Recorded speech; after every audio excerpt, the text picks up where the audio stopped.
Good afternoon to everyone. So the way we will do it is, I will first describe to you a little bit on what the finance commissions do, and then tell you a little bit about our meeting today with the Chief Minister and cabinet members and his staff members, the officials. And something about what the state's thinking is. So that's and then we'll take a few questions. So first of all, so that you all understand well, the Finance Commission's job is to make recommendations on how the union government's tax revenues should be shared between the states and the central government, and then whatever is the share of the states, how should that be divided among the 28 states of the country. Now, step back a little bit. So there are some taxes which the state directly collects on its own. These are its own revenues, like state GST. That is collected, and that goes, about 16% and 8% goes to the state, 8% goes to the central government. So there is CGST and there is SGST. So SGST is part of the states. Liquor tax, any excise, etc. on it, that's collected directly by the state. Petroleum tax also the state can collect. So there's some of these taxes which are the state's own tax revenues. Then there are some taxes which go directly to the central government. Not many really there, but anything that is supposed to be the share of the union territories, because union territories are administered by the central government, so their taxes go directly to the center. Then there are some cesses and surcharges that the central government levies. Now, over time, these cesses and surcharges have grown in importance. So almost, they currently maybe they are about almost 20% of all gross tax revenues. Not necessarily the exact figure, but it's in that ballpark. And that will also go directly to the central government. But then the largest part of the tax revenues, like income tax, corporation profit tax, customs revenues, almost of taxes that get collected and they go into a pool of taxes. This is what we call a divisible pool. Now, this divisible pool has to be divided between the center and the state governments. And by the constitutional provision is that every 5 years or sooner, the President of India appoints a finance commission. And this finance commission then makes recommendations for a 5-year period generally. Occasionally there have been some deviations, but generally it's 5 years. And for this 16th Finance Commission, it is 5 years, which are years are 26-27 fiscal year to 30-31 fiscal year. Those are the 5 years for which now this Finance Commission will make recommendations on how the divisible pool should be shared between the central government and the state governments. This is called the vertical devolution. And then how the share of the state's revenues is divided among all the 28 states is called the horizontal devolution. Now these are the two big things that the Commission does. But there are a couple of other things also that the Commission gives recommendations on. The Commission also gives recommendations on grants to the rural local bodies and urban local bodies, ULBs and RLBs. As panchayats, or in this case, one would say the autonomous councils, municipalities in the urban areas, grants for those. Then another set of grants also are given for disaster relief. So that's another. Now, conventionally, there have also been some further grants which are state specific, or they can be sector specific. Sector specific being, for health, for example, or for education sector. So those are sectoral or sector specific grants. So this is the function of the Finance Commissions. Now, currently, where the vertical devolution stands is 15 Finance Commission had recommended that 41% of the divisible pool should go to the states, and remaining 59% would go to the central government. I should also point out that these are the grants, local body grants, the disaster relief grants, or any sector specific grants or state specific grants. These all come from the central government's budget, right? So state governments actually receive these grants which come through Finance Commission, and in addition, states also receive money that comes directly from the center as a part of the center's own centrally sponsored schemes, CSS. So quite a large part of the tax revenue, part of the revenues of the states actually comes from the central, from basically either the Finance Commission or from the central government. That's the overall roadmap.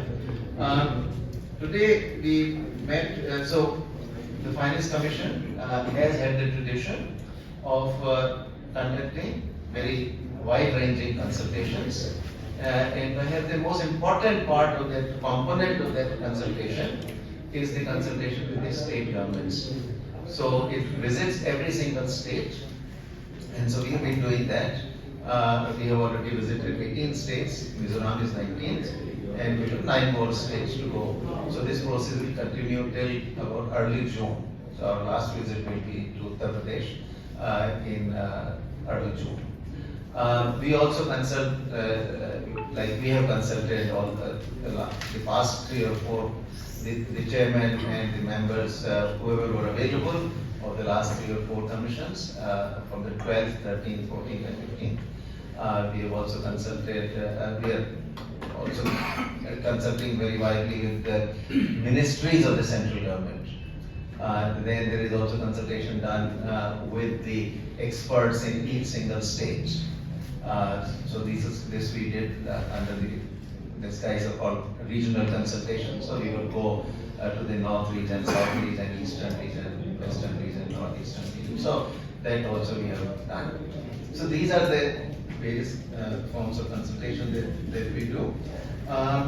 Today was our visit to consult with the government of Mizoram, and we met with the Chief Minister, his cabinet, and senior officials for 2.5 hours, starting from 9 to about 11:30. And this consisted of an initial brief speech by the Chief Minister, who outlined basically what the state's needs are. These are the broad contours of the needs of the states, which was then followed by a very long presentation by the Finance Secretary. And that presentation gave a detailed account of the finances of the state of Mizoram, what are its different revenue sources, how these revenues have been growing, what proportion of revenues comes from their own sources, what proportion comes from the Finance Commission, what comes from the central government, etc., etc. And then also something about how the expenditures are done, what the fiscal deficits have been, what revenue deficits have been, what the liabilities or debt profile of Mizoram has been. So there was a full account of that. Then that was followed by the state's assessment of, or some estimates of what it expects its revenues to be in the years to come, what it expects its expenditures to be in the years to come, particularly the years for which this Finance Commission will make the recommendations, right? So years 26, 27 to years 30, 31, 5 years. And then taking that as the context, they suggested what kind of devolution they want this Finance Commission to do. So on vertical devolution, Mizoram, like most other states, has recommended that the current share of the states, which is 41%, should be increased to 50%. Now this is a recommendation we have been hearing from most of the states. Rarely have states, given anything less. Maybe 2 or 3 states out of the 19, but easily, 15 or 16 of the states have recommended that share be increased to 50%. Then there is the issue of horizontal devolution. How should the, whatever happens to be the share of the state governments of the 28 states, how should that be divided among different states? So the way I am going to describe it to you is, first I will tell you how the 15th Finance Commission decided, how the 15th Finance Commission divided the state's share among different states, and then I will tell you also about the recommendations of Mizoram as to what Mizoram suggested we should do from Mizoram's point of view by way of this horizontal devolution. So, 15th Finance Commission, what it recommended and was done was to say that 15% of the state's share of the divisible pool should be divided among the states based on each state's share in population. Okay. Then there was area was the second variable they used, and there they said another 15% of the state share in the divisible pool should be divided according to each state's share area, each state's area share in the total national area of the total national area. Okay. There was some tweaking of those criteria that for very small states like Mizoram, they allocated minimum 2% share. So there are about 12 states whose share whose area share nationally is less than 2%. So they gave 2% to each of these 12 states. So there's some tweaking of that, but 15% of the devolution, horizontal devolution, was then done based on the area. Then they gave 10% weight to forest and ecology. How much forest, what proportion of forest does Mizoram account for nationally? So what is the share of Mizoram in total forest countrywide? So that became the basis. Second, so 10% of the devolution horizontal was on that. Then a major criterion that most recent finance commissions have used is called the income distance criterion. This basically is to promote equity in sharing these revenues, because the capacity to raise states' own revenues varies particularly based on per capita income. States which have a very per capita income, very low per capita income, are not able to raise as much tax revenues as states which have a very high per capita income. So what this criterion does is it looks at what is the gap between that particular state's per capita income and the richest state's per capita income.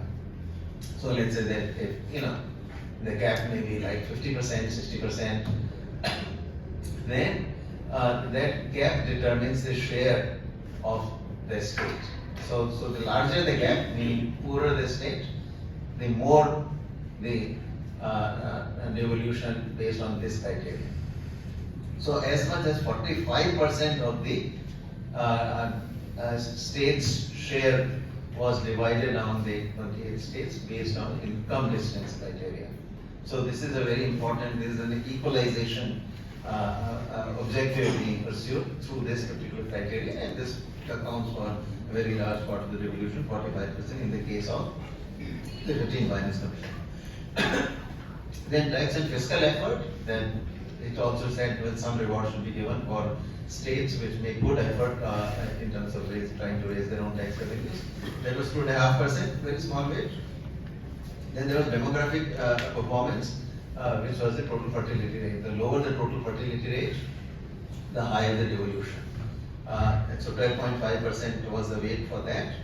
And that total sums up to 100. 15, 15, 10, 45, 2.5 and 12.5. That's 100%. Now, compared to that, what is the recommendation of Mizoram for the 16th Finance Commission? So Mizoram's recommendation is that 25% of the divisible pool should be divided based on the population. Okay, so it's raising from 15 under the 15th Finance Commission to 25% for population. Area, it reduced. It is recommending that reduce the weight of area from 15 to 10%. Forest and ecology, it says keep at 10%. Income distance, it says reduce from 45 to 40%. Okay? Then it wants to give zero weight to tax and fiscal effort. Also zero weight to demographic performance, meaning the total fertility rate. So those two criteria, Mizoram's recommendation is that the 16th Finance Commission should drop these two criteria, the tax and fiscal effort as well as the demographic performance.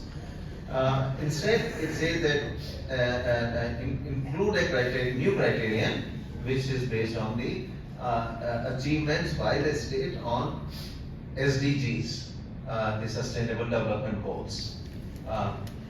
So that gives 7.5% weight to that. And then the state has also recommended, this is something quite new, so far no state has ever recommended this particular criterion, which is the cost of essential commodities. So 7.5% of the divisible share of the state should be divided based on the cost of essential commodities. So that adds up again to 100, 25 for population, 10 for area, 10 for forest and ecology, 14 for income distance, 7.5% for SDG performance, and 7.5% for cost of essential commodities. So that is the recommendation.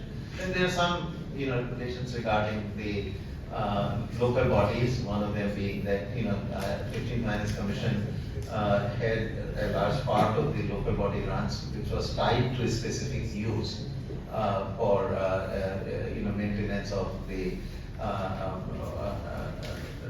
assets in the area of Jal Jeevan Mission, the provision of water, and likewise for sanitation there was 30%. So 30% of the expenditure by the local bodies was to be incurred on the sanitation, another 30% on maintaining the assets created by the Jal Jeevan Mission.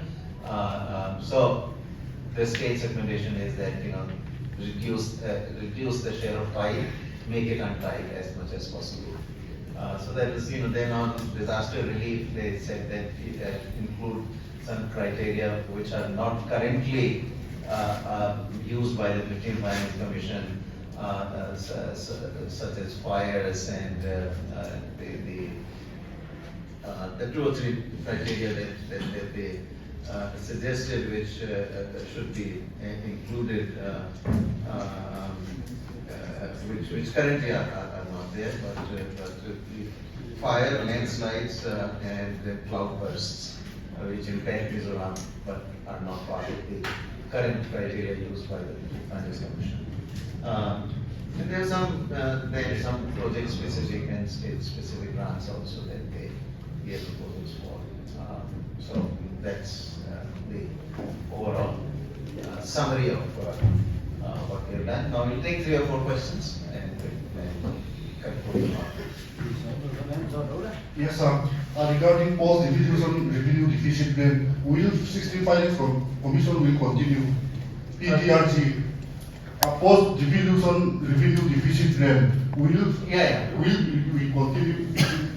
Well, decisions still to be made, but generally, the revenue deficit grants have been a part of the most past commissions, and generally, those are something that will stay. I expect that. I can't, say conclusively anything here today because we still have not visited all the states. Only after we visited all the states, then these decisions will get made. But if I was to predict, I think that's something that very likely stay. Yes, central government is campaigning regarding family planning. Mizoram has done very good in family planning. In Family family planning. Yeah, but one of the criteria for distribution of taxes is population based. So, is there any chance to give like Mizoram a good performance based award? So, okay, so Mizoram itself has given a different suggestion. So 15th Finance Commission did use the total fertility rate. When you are saying, that Mizoram has done very well, what you are saying is that total fertility rate has declined a lot in Mizoram, right? So maybe you are well below replacement level. So the 15th Finance Commission had rewarded that the lower the fertility rate, the more the devolution. Okay? But the state's recommendation, Mizoram state's recommendation is not to use that criterion. There are some other states which have also made that recommendation. Instead, they are saying, use these sustainable development goals and use cost of essential commodities. So Mizoram's recommendation is that. Now, what we will do, I can't tell you. I don't know yet. So, small states like Mizoram often face limitations in terms of revenue generation. Are there any specific measures that will be taken by the Finance Commission to enhance the financial capabilities of the smaller states and help them become more self-sufficient?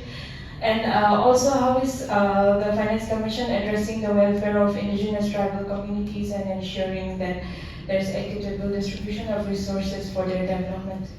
Okay. So second part I can't answer you because this Finance Commission has made no decision. So I can't tell you what it is going to do. But your first part of the question is. Can you please repeat? The first part. Yeah. Small states like Mizoram often face limitations in terms of revenue generation. It's on revenue generation. Yes. Right. Yes. So in fact, to compensate for the deficiency, actually, the Mizoram has been a big recipient from the Finance Commission devolution as well as other grants. So even though Mizoram's own revenues are very small, if you look at their revenue expenditure, they have the per capita revenue expenditure of Mizoram is fourth highest in the country. Only Arunachal Pradesh, Sikkim, and Goa have higher per capita revenue expenditure. So you can see that even though its own tax revenues are very small, it's able to maintain per capita revenue expenditure at such a high level because its deficiency is being addressed through these Finance Commission grants as well as the devolution. Sir, I have two questions. Number one, Mizoram being a hilly state, is there any consideration for topography in allocation of funds by the Commission? Topography. So implicitly this is happening already. And in my previous answer, I already told you that on a per capita basis, Mizoram is receiving fairly large devolution compared to most other states. Sir, my second question is, being an economist yourself, what is your suggestion for the economic prosperity of Mizoram? Difficult question. One of the things we need to do is build up infrastructure about that. In a way, we had discussed earlier, just before this, we talked to the industry, and in the end, one of the big assets of Mizoram is bamboo. And bamboo actually has so many different uses. Like, for example, one of the trade industry people who was here before you, said they have been actually given an order of making, either toothbrushes. So bamboo can be used to make that. So they said they got an order for 1 million such toothbrushes. But the industry here is not able to respond actually to that scale. IKEA is interested. So that I think is it's such a small state, right? You have about 1 million people. Even if one industry actually does very well, and the obvious one for that is really bamboo industry. So your entrepreneurs have to come forward, to make a success of bamboo industry. Sorry. There's one more question here. There's one question there. Henry? Is it Henry? Who's it? Yeah. Sir, you see, Mizoram is That agricultural. is the last question we'll take now. Yeah, Mizoram is agriculturally dependent state.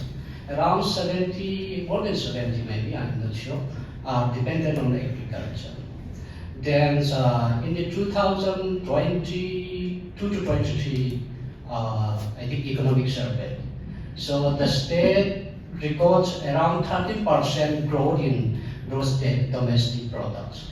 But the lion's share was contributed by the service sector, and the agriculture's contribution was declined by around 5% from the previous financial year. So, and also we are very low in manufacturing units. According to the 15th Finance Commission, I think only 1% of the state GSDP was contributed by the manufacturing units.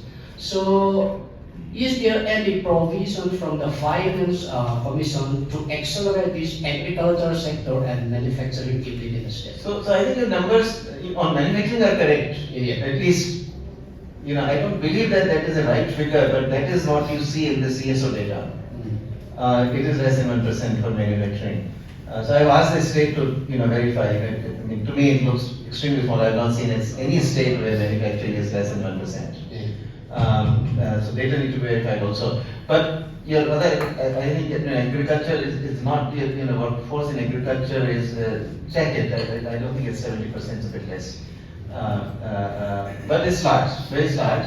And probably the share in GSDP of agriculture also is more than 5%. I think you're counting less than your number. Anyway, that's a separate issue. Now, ultimately, this is an issue of what the state can do, meaning what the government can do is provide good infrastructure, right? And it can play some role in skill development plans, right? But other than that, the entrepreneurial activity has to be done by the entrepreneurs, right? And as I said, at least one industry where I see very good prospects for the entire Northeast really is the bamboo products.